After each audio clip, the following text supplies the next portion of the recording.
I want them to be in this program. And when they're in there in the moment, if I were to survey them, I want them to say that they had so much fun. They loved every minute of it. And the reason they're going to answer just that simply is because they are using their brain in the way that God gave them. Welcome to the BJU Press Teacher Edition podcast, where Christian educators are encouraged and inspired as we bring you interviews, practical ideas, strategies, and answer your questions about teaching in today's culture. And here's your host, Jenny Copeland. Each week, we invite you to share your questions with us. We have received excellent questions and feedback along the way over the past 2+ years or so. Well, recently, we received a question, and it was an excellent question, one that needs to be talked about. Let's listen in. My name is Alex. I am not a teacher. I am actually on our Christian schools board. And I've been listening to the podcast for a while. We implement a lot of wonderful strategies and things that you talk about and address on the podcast, and I'm a big fan. I had listened to the 2-part series on special education, and this was a little bit after we had found out that our oldest, our daughter, was identified as being gifted. And so there are tons of resources out there. I've read plenty of books and listened to plenty of other podcasts, and I just keep feeling this prompting that I should bring this question to your attention because I would love to hear some more in-depth insight and strategies and ideas from some people who are specialists in Christian education of how do we cater to the gifted students within the walls of a Christian school and with a true biblical worldview. I don't know exactly where you want to take this and run with it, but I just thought it's a topic that I personally would just love to hear more about, and again, have some experts coming in addressing how do we identify what can teachers be looking for and how do we support them throughout their whole educational journey, not once they get to 3rd grade, not once they get to middle school or high school and they can take those AP and honors classes and things like that. You know, what does it really look like just day to day for these teachers to help support the gifted kids? Thank you for all that you do, and I love all the information and insight. I do share it with our teachers here and there. And I'm just so appreciative. I'm not an educator, but I have such a passion for education, and I love being a part of a Christian school that is truly doing what you're doing, trying so hard to help raise up the next generation of kingdom changers with that biblical worldview in mind. So I'm so appreciative, and thank you for taking the time to listen. And that is what we are going to talk about today, supporting our Christian school students who are what we might call as gifted or talented. I greatly appreciate that question, and I'm really excited to unpack that topic. But just before we do, just a reminder to like, follow, and rate us on whichever platform you listen for this podcast. Your feedback is so helpful to us and to others to finding the show as well. So following or subscribing the show is going to help those episodes drop right in also where you can get at them quickly and easily. As a reminder, you can also go find us on social media. We're Teacher Edition Podcast on Facebook. And by the way, if you're listening to this podcast, you can also jump over to YouTube and catch the video of this interview as well. You can also find us on Instagram and TikTok at Teacher Edition Pod. Once again, that is Teacher Edition Pod. And lastly, I want to again invite you to go to our website. That's teachereditionpodcast.com. You can subscribe to our emails and read more about the podcast there, but you can also submit your questions. We appreciate those questions and we look forward to them. So I hope you will also take advantage of that offer. Okay, let's jump into our topic for today, supporting gifted and talented students in Christian schools. In all honesty, this isn't something you hear of often in Christian schools. unfortunately, I guess I could say that as well, we still have many Christian schools who do not or are unable to offer a program that supports struggling students. And I would definitely say that there are far fewer who offer opportunities for students who qualify as what we would consider gifted or talented, as they're often called. To discuss this more, I'm really excited to welcome Dr. Lauren Morrison to the show. Lauren is the Director of Academics at Grace Christian School in Sanford, North Carolina, where she oversees the K-12 academics, the Learning Support Program, and the Academically Intellectually Gifted, or as they call it, their AIG program. Lauren works hard to support both students and their achievement and teacher development. So she holds a Doctor of Education in Curriculum and Instruction, along with degrees in psychology and post-secondary education. She has a very unique variety of experiences as an educator. So she served in public schools as a teacher, as a compliance specialist, and as an exceptional children's teacher coach. So with that, she has a really broad experience beyond the classroom. And particularly, if you think about it, that's the areas of intervention, identification, even specialized instructional practices for students with unique learning needs. But she didn't stop there. She's using that experience and that training now in the Christian school setting. She believes that shaping students through a biblical worldview is not only foundational, but it's essential, because how students view God and themselves and the world around them influences every aspect of learning in life. And I love how she put that. That is so true. So she's married and she's the proud mom of 2 sons. So as you can see, Lauren brings much to the table for this topic today, and we're so privileged to have her here. Lauren, welcome to the show. Thank you so much. I am so glad to be here. And that was such a great introduction. I really appreciate that. As I mentioned, a gifted, talented program is somewhat unique to Christian schools. So that obviously doesn't negate the need at all, but it's true that these types of programs are not super common in Christian schools. So I wondered if you could talk with us about the program you oversee. Let's start on the really high level. So what is the general purpose? And I guess you could say, what's the overview of the program you have there? Okay, so general overview, again, we call it the AIG program, standing for Academically and or Intellectually Gifted students. And this program serves grades 3 through 6. We did kind of move them once they hit 7th grade to those honors courses like your caller spoke about. So we identify students. That's the first step, identifying if they are eligible for our program. We set criteria in place for that. I can talk a little bit about that specifics in a minute. And then we have a teacher she's actually state certified as an AIG teacher here in North Carolina. And she brings a wealth of information. We were really specific about who we hired. She does a lot of pull-out type instruction. So she will pull them out. They can qualify in different areas depending on their strengths, and work with them 1 to 2 times, sometimes 3 times a week, depending on the needs. That's great. Okay, so as you heard of the question that really prompted this episode, there are students made by God in this way. There are parents looking for options to grow their child with the talents that God has given them. But what's your story? I'd love to hear more about what inspired you to start an academically and intellectually or intellectually gifted program. Tell us a little bit more about your story. So I, as you read in that bio, I actually came more from the side of the students who struggle academically, and was previously in the exceptional children's department with public school systems. I came in to Grace. I was so great to be in a Christian school. I had already sent my children to a Christian school and believed that was essential in their forward progression, moving through life. There was no ifs, ands, or buts about that. So personally, I had a son, and there was actually a gifted program that had already started here at our specific school. What I soon started piecing together, and what was interesting is he actually pieced it together a little bit more than most kids, probably because he is gifted.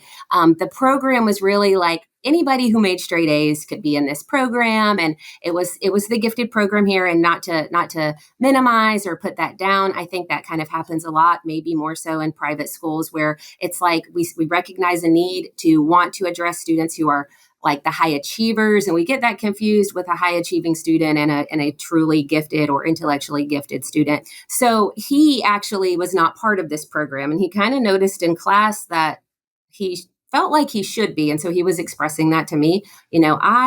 I feel like I should be in this other program. And the long and short is he never made straight A's because he wasn't an academically high achieving student, which, when you start looking into students who are gifted, you find that a lot. You find a lot of kids who are actually gifted or have a high IQ, if you will, later in life. They struggle in school they just don't really fit the mold of that traditional school, how a lot of that looks and plays out. So later in reviewing testing he had done previously, actually, because he struggled, his IQ was actually far above average, if you will, right around like the 80th, 85th percentile. So it was just interesting to see him play out that he was not in this gifted program. And he kind of could already tell just by how questions were responded to in class that he felt like he should be. So that program kind of went away before I started working here. And as soon as I got here, I really started pushing for something that was uniquely different. And that was really what I just went with when I talked with my head of school. He fully supported that. It's like we already had a program for kids with learning needs. Some of it was learning disability, but looking for something that was uniquely different for students who were really gifted.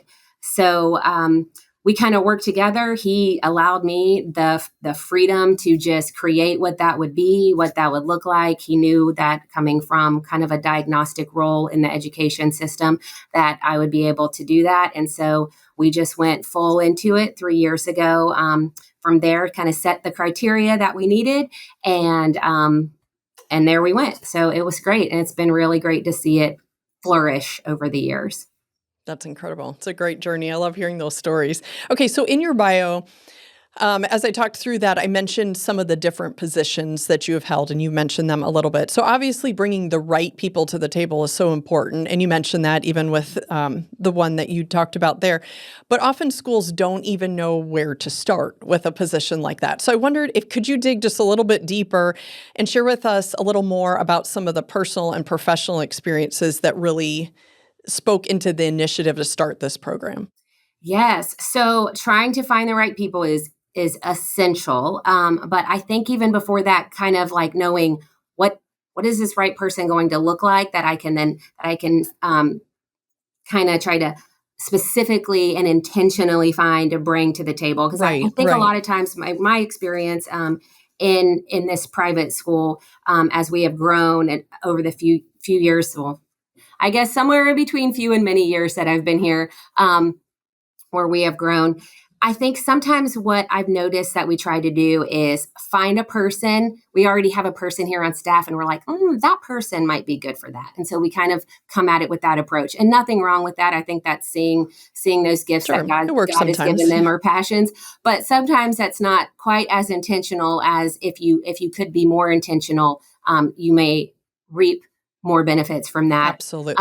So I personally knew I could, I really just said, you have to have an IQ score. Like you have to have something more above and beyond what you see in a classroom, what a teacher's opinion of a student is, what their grades reveal, even more than what standardized testing may reveal. Because at that stage of development, really coming from like 5 years old up until, end of elementary school, different things influence what that looks like and how we perceive that from a student, or how the teacher perceives the students who are the high students versus the low students.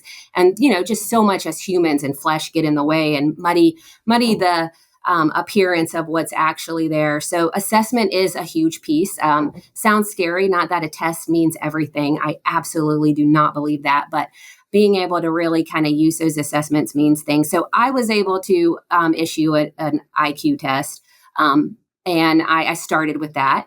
I went in and gave an individual IQ test, and I had to give it to everybody because you just never know. Because again, what I just said is sometimes you think someone is one way, and you really need to kind of have all of those data points to look at to make a good decision for the whole child. So that was one piece, having a person who could come in or explore either come in and assess intellectual scores or cognitive abilities, or branch out and find a cognitive assessment.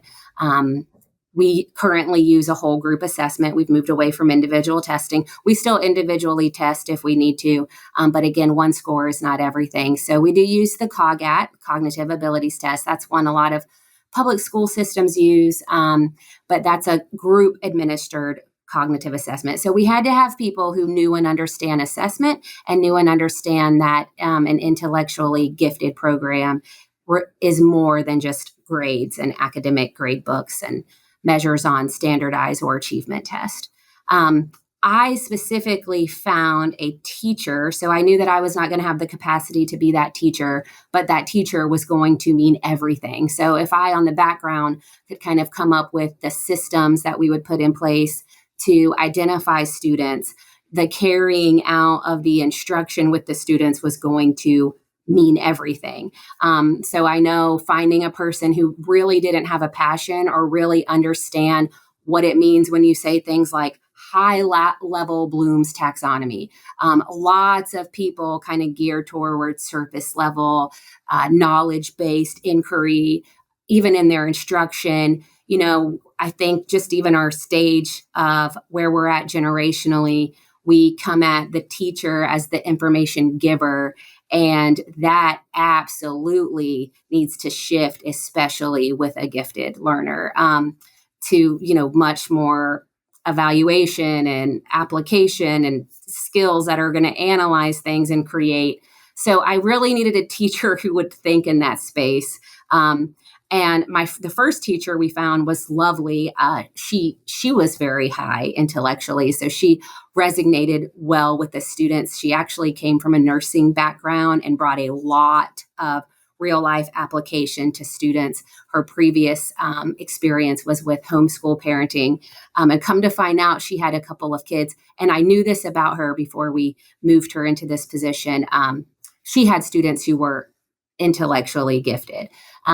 We moved to another teaching position, another teacher, and same, she's the one who's state certified. And just, I really needed someone who could capture the goal. And really my goal was, and I said it and I made it very frank and very simple. I said, these are students who are not just good students. Like I said, their brain thinks differently. And it's as simple as that. And I need a space and a time where their brain doesn't just do more work, but their brain is able to think differently using that brain that God gave them. And I want them to love it. I want them to be in this AIG program, and when they're in there in the moment, if I were to survey them, I want them to say that they had so much fun. They loved every minute of it. And the reason they're going to answer just that simply is because they are using their brain in the way that God gave them. So that's really kind of the key pieces that all kind of had to come together. Yeah, that's so helpful. And finding that person who really does understand it, who's qualified, yes, to do the testing and things like that, but understanding what this means, like you said, is so important. This isn't just, the student who always has their hands raised. Well, that must be the one I'm looking for. This is totally different from what we might normally think of that. Okay, so no doubt there are listeners with us today who have thought or are thinking about bringing a program such as this to their school. But of course, there's all the unknowns. There's the questions about budget and expertise, and all those types of things just crowd out the thoughts of maybe starting a new program. So often knowing how and where to start is the hardest part. So Lauren, I wonder if you could talk to us about your launch at your school. Like, what were those first steps? How did you get off the ground? What'd you do? Yes. Okay. So again, first steps really were like quick and easy way to explain to everyone who we talk about, stakeholders, staff members. The quick and easy was really getting them to first understand what's the difference between that high achieving kid and the gifted kid. Right. So I will tell you a resource I use. We have it on our website, and I use it on my overview, just on my quick one pager when we have open house night. And it's from Janice Sabos. And I believe her book, The Gifted and Talented Child, was published in 1989. I hope I'm not wrong on that. But I mean, this isn't anything old, and you can Google it, and it really is just a chart. And it kind of just gives quick and easy things that, show what's a high achiever versus the gifted child. So little things like the high achiever has good ideas. The gifted child usually has what someone would maybe think of as like a silly or wild idea. So that's where sometimes it's like a little skewed of who is who Sure. here. Yeah, it's backwards from what you'd think. Yes.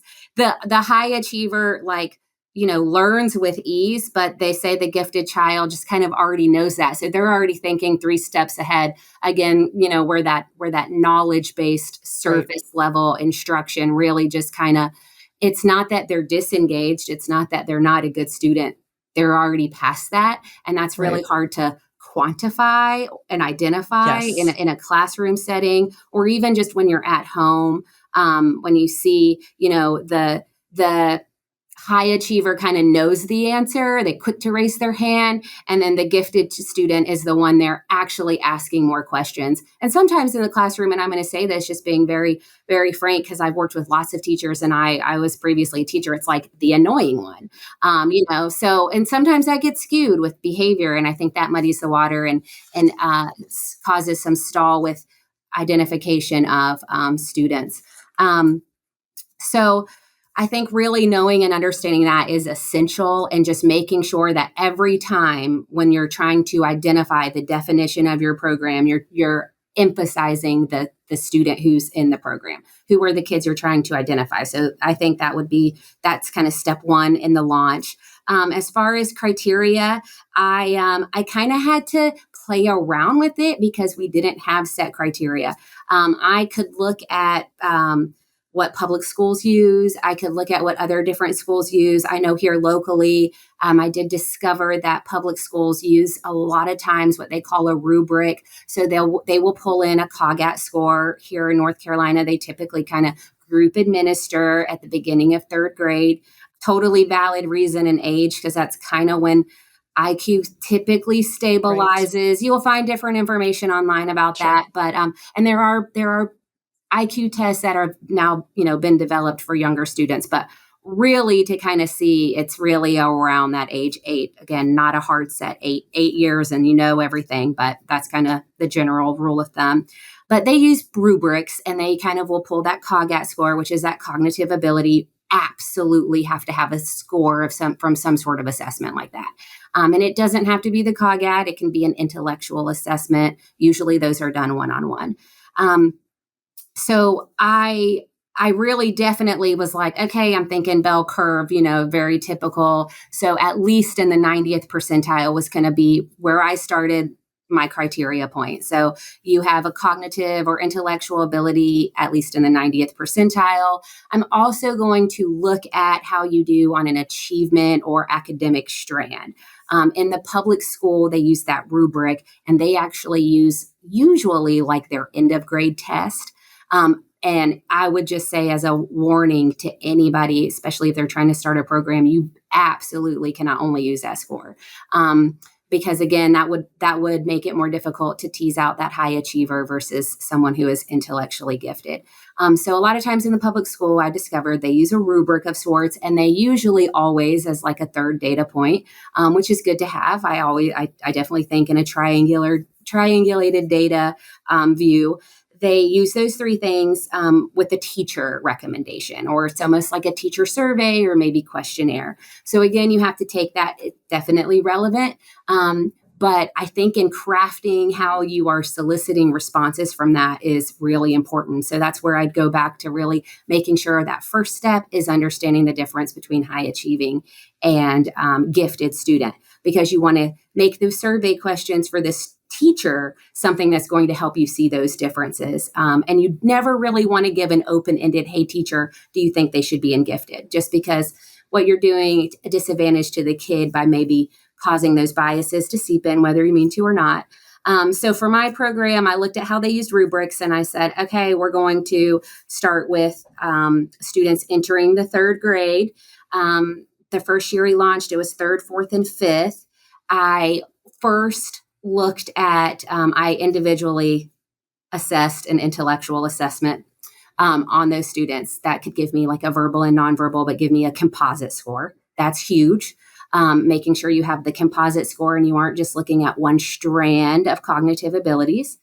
So even when we use the COGAT, we look at the composite score. meaning that we don't just look at their verbal strengths or their nonverbal strengths, because at that age, the kid who just loves to read is probably going to look higher on a verbal assessment because they have read more and they have a Sure. higher Yeah. Huge vocabulary. vocabulary. Yep. Yes, and their vocabulary is higher and all of those things. And so what happens is that is almost like a crystallized intelligence score that could be slightly inflated just because of what they've experienced. Sure. So Sure. 100% looking at either, like I said, an intellectual or cognitive score that would place the student in the 90th percentile or higher. And then I decided I was going to look at the academic or achievement score. We use the NWEA map. It's a norm reference score for math and reading. So we do look at that. So that was the other kind of critical piece to start. And then I realized I wasn't going to be able to completely decide what the instruction would look like. I needed to get the kids in and kind of let that teacher who I hired understand the goal deeply and then let it take root. So I had to let go a little bit. That's different for me, and just let it breathe and pray over it and know that I put the right criteria in place that seemed like it made sense. Of course, I was always looking at like, okay, when I set this criteria, if I go to assess these students, if 25% of my population at our school meets this criteria, I would have gone back to the drawing board, because I would have said, well, Yeah. that's not uniquely different, clearly. So I kind of assumed this would hit us around maybe 10% of our kids. My head of school actually even said like, oh, could we not have more kids? I said, no, then it won't be what it is. So we're back to what we're calling this and what this is going to be. And it's not all A's. It's not, that would have been probably 40% of our kids here. So we had to just make sure, again, that's why I said that first, like defining it and sticking to the definition of who the target audience was going to be, and setting the criteria in place that would get us to that target audience. So I did at the beginning of launch play around with like, okay, could I be at 85th percentile in the kid place? And I just really looked at it. And when I set it at 90th percentile or higher, basically the way that it works is you kind of could qualify in 3 ways. I didn't want to dismiss a kid who maybe wasn't achieving high on a math or reading test, like I said before, because that could have been skewed with disinterest or what have you. If a kid had an intellectual score, and I used the Kaufman Brief intellectual assessment. So you do have to be a master's level educator and have some experience in diagnostic work to use that assessment.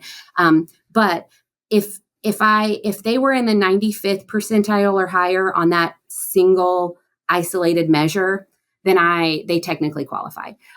Because what that told me is that the intellect was there, the opportunity was there, and this kid just may not have had a chance yet to have a teacher who was high level blooms all day long. And so they did just look bored.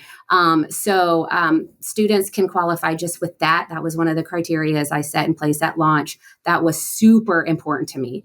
A lot of teachers that were here from public schools started, or even just in our classrooms, they're like, well, this kid didn't score very high on the math test. Why would he be in AIG? Back to that definition. Back to making sure everyone understands. So we're really looking at, I said, yeah, that's actually might be the case. And so isn't this wonderful? Maybe he will start achieving higher if he has opportunity to use the brain that God gave him and really, understand his strengths as well. So intellectually gifted, 95th percentile, academically and intellectually gifted, that would be at the 90th percentile on both like a math or reading and that cognitive assessment kind of coming together. And then we have students who are academically gifted. So they still had to be in the 90th percentile on that cognitive or intellectual assessment. I use those terms interchangeably, and I'm sorry I didn't say that at the beginning, but either assessment, one's just a group administered and one is a one-on-one administered assessment. So all of those things we look at. And then I do solicit feedback from the teachers. It is not open-ended because that skews. But really, the piece from the teacher doesn't make or break, because I definitely, there was a student who had the high IQ and the teacher would have said, absolutely not. So that wasn't a make or break piece, but it is considered, of course. So that's really the launch. And I had to find a time. The other piece that I really intentional piece in launching and kind of developing what the program would look like is, okay, now how does their instruction look different? What actually happens now? We've got them in, and then what are we going to do with them when they're in? We have a person who we are entrusting. It is really hard to just go buy a program for intellectually gifted kids. I don't think one exists. There are things I have found and resources I have found, but there was no canned like, oh, we'll just buy this and put this in the hands of a teacher. Patchwork. Yeah. It doesn't exist. I would say that the piece to like making the instruction happen, it really comes down to understanding tiers of thinking and tiers of critical thinking and sitting back and being more like, there's like an expression of kind of like on the side instead of, in the front where you're giving out information. You're really letting the kids breathe a little bit and shaping that, facilitating that learning. So I wanted kids who were in that program to also not experience what tends to happen in schools. And a lot of teachers do this, not to speak negatively. We get so stuck in, okay, well, they missed their, spelling worksheet page today because they were AIG. I really had to get back to the definition.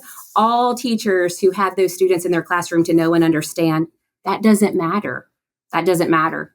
And I had to try to plan that the times that they were going to be pulled in these small groups, which I didn't say, they usually run about 6 kids max. We have about 6 kids per grade in our program. That's about 10% that qualify. I don't have a hard cap, once we hit 6 kids, no one else. It's nothing like that. If we have 8, then we have to figure out how to run 2 groups. It varies as kids qualify.